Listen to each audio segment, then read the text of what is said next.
Hey guys, welcome to another video. My name is Joey. Today I'm going to show you how I go about editing my photos, landscapes, and everything else. So I pretty much have two different styles I like to choose from whenever I edit landscapes. So for example, on my Instagram, I go ahead and have really minimal color. I have, real desaturated color in my photos. So here's, a quick edit I did. Now it's not the best. I didn't really like how this edit turned out personally. But the principle's still there. You see like just bright yellows throughout the photo, and minimal blues throughout, and greens and whatever. That's what I like to do for my Instagram feed. It just really looks uniform that way. But anyway, so I'm gonna go ahead and show you how to edit this kind of photo, make it really rich color, like HDR kind of look, I guess you'd call that. So this is a shot from my friend Ryan. I'll link his Instagram in the description section. But anyway, let's go ahead and edit the photo. So I created a virtual copy. I'm just going to go ahead and show my basic, editing run through. So as you can see, it is kind of, underexposed. So I'm going to go ahead and overexpose it just a tiny bit. I'd say about right there. And then I'm going to always adjust the contrast. That's the first thing I do. I'll always put it at about 20 or so, just as a good base layer. I really want to do warm colors, so as you can see, it was 5850. That's the Kelvin temperature. I want it pretty warm though. Not too warm, but I want it pretty warm. So I think 7400 is pretty good. I'm not going to mess with the tint because I do like, the tint of this. Actually, let's go ahead and do green just a little bit more. Go ahead and do -2 or something. That works.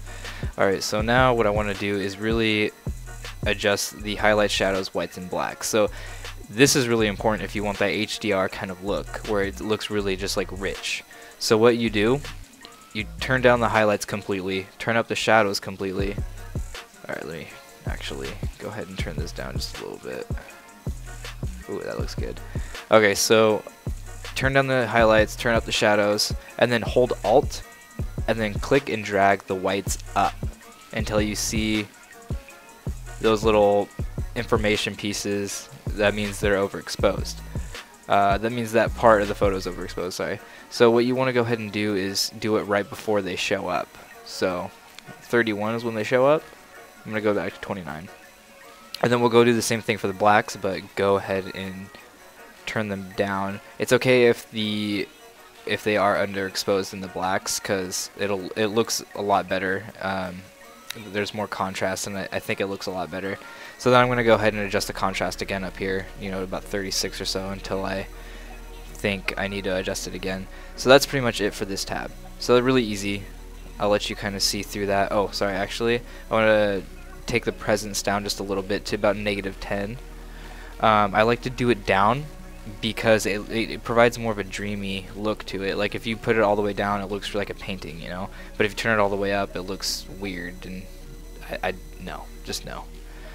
Anyway, so I'll put it around -10 to have that dreamy quality. I'm gonna go ahead and turn up the saturation to about, +5. I don't like to go over that. And then vibrance, I'm not gonna mess with at all. So now what I want to do now is go to tone curve. Sorry. Let's do that. There we go. Make sure your channel is set on red, green, blue, and if you don't have this tone curve, if yours looks like this, go ahead and click this little button at the bottom right here, and then you can fully adjust every single point. So what I like to do is I like to make 5 points. So 1, 2, 3, 4, 5. Then what I like to do is go ahead and raise the blacks. The blacks are over here, the whites are over here. So this is basically a histogram right here. And what I like to do is I like to raise the blacks, and then this is the shadows. I like to put down the shadows just a little bit to kind of give it more of that contrast. And then honestly, it's kind of more about messing around and seeing what you think looks good. Like that looks pretty decent. I think I overexposed the road there, so I'm gonna go down just a little bit. And see, it kind of looks like an S. That's what a lot of people say to do. They say make your tone curve look like an S. It looks like a flat kind of long S, or wide S, I mean. So that looks pretty good so far. I like that. But what I want to do now is I want to go to the blue channel right here.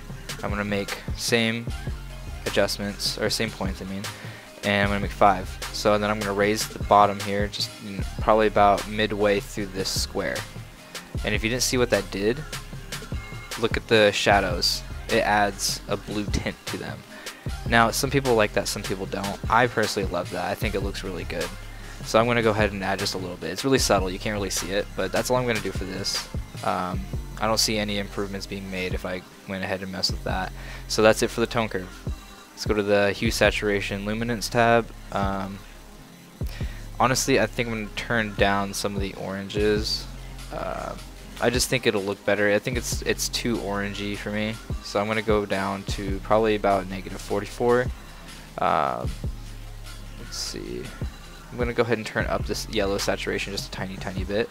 I'm not going to really mess with any of these other ones except blue.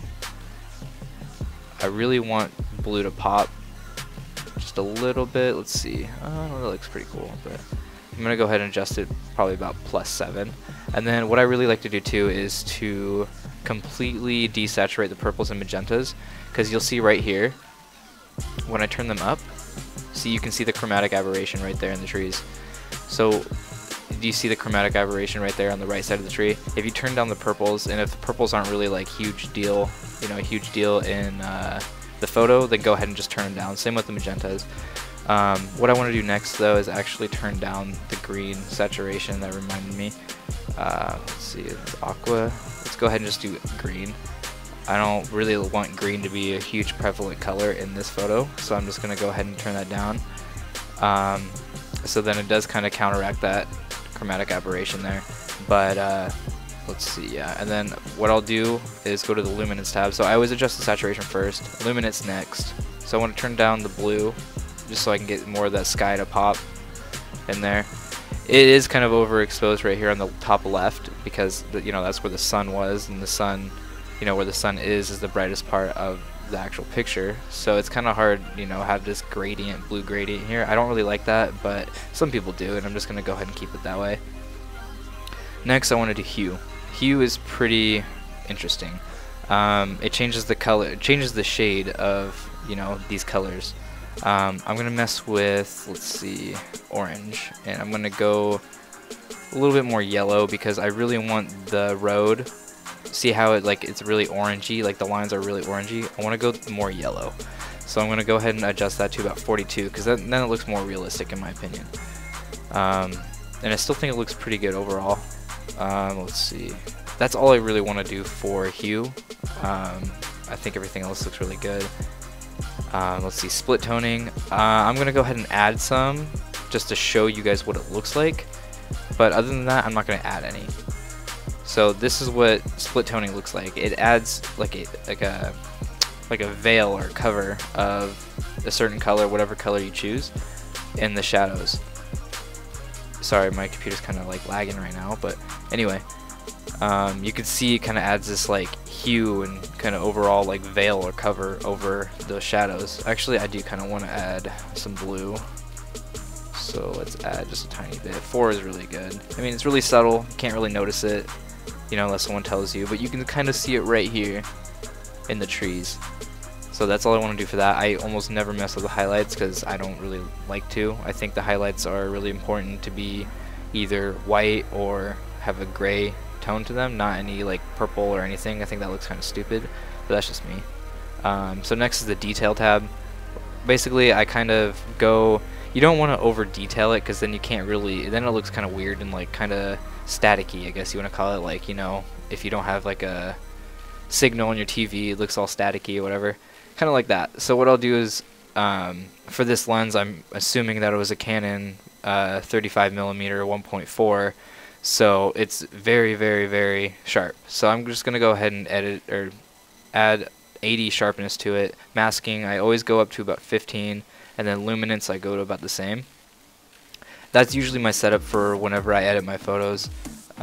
People always ask me, how do you get such sharp photos? I actually use a Tamron, which is not really that sharp compared to Canon's lenses, but this is how I get the sharpest photos. I don't go all the way up, I go just a little bit past midway here for the amount of sharpening.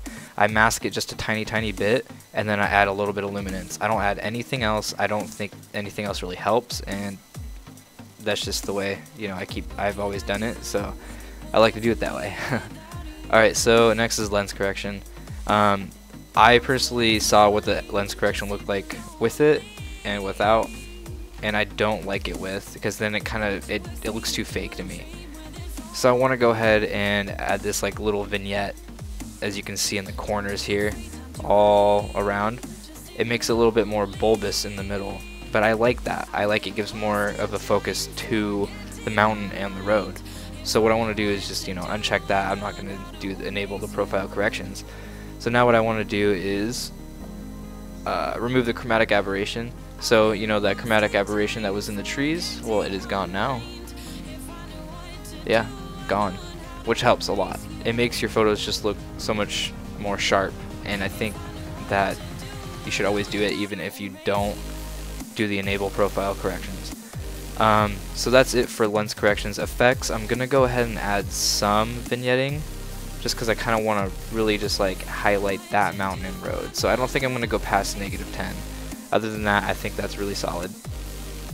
And then that's it for effects. Let me make sure. Yep, that's it for effects. I never mess with any of these. I only do amount, and sometimes I'll do some grain just to, you know, if it's like a photo of, you know, like a mountain road, and I really want to have like a you know, somebody's in the middle there, and I really want to have like that analog kind of feel, then I'll go ahead and add some grain. But for this photo, I don't think it's necessary. And then for camera calibration, you can go ahead and mess around with this. I really don't like to mess around with this, but I will for the sake of this video. So what this does is changes the hues of the blue primaries, green primaries, and red primaries that your camera registers. So Canon usually registers their blues as purples, and that's why they get such a heavily beautiful, dreamy kind of tone to the skin.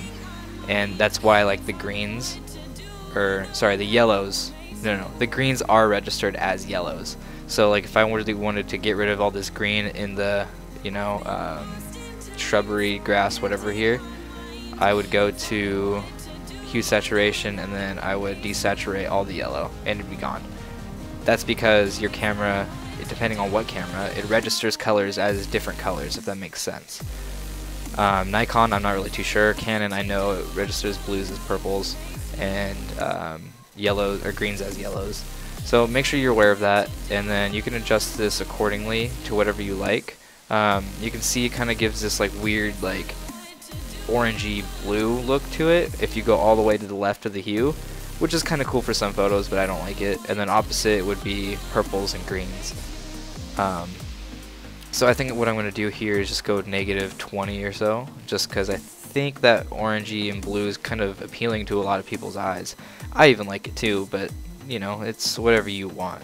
So then you can always desaturate it. It'll, you know, look really flat looking, but I kind of want it like that. I think that looks pretty solid. And then that's really it. That's it for the kind of HDR look. I'm gonna go ahead and adjust the exposure down a little bit, and then I just a little bit more contrast. I think that looks pretty solid. I'm gonna show you the before and after. So this is the before on the left here, and then this is the after. As you can see, we completely transformed it and manipulated it to make it look how we wanted it to look. So Lightroom is really powerful. You know, it does whatever you want it to. Yeah, so I'm going to show you the other one now, and then I'll make another video following up of how I edit this one. So there's this one now too. I like this one because it fits with my feed on Instagram, and that's kind of the reason why I edit the photos the way I do. Some people like, you know, photos like really saturated, HDR, heavy looking photos, which is nice. I completely understand. I get that. I think really saturated photos are beautiful too. But for the sake of cleanliness and purity and uniformity, I go ahead and edit my photos like this. Well, I hope you guys enjoyed. Thank you for watching. If you watched all the way through, if you just kind of skipped around, that's fine too. But I just wanted to take some time now to apologize to everybody, all my subscribers who were, you know, hoping for a video every week, which I am still hoping for, but school has taken its toll on me, and it's really killing me right now. So anyway, Please be sure to keep supporting me. I will put out content, I promise. Like right now I'm putting out some content, so please just bear with me. Other than that, I hope you guys enjoyed. Please subscribe, consider telling a friend about it, share this video with your friends. Alright, just make sure you guys leave a comment and give it a thumbs up. Thanks guys, see you later.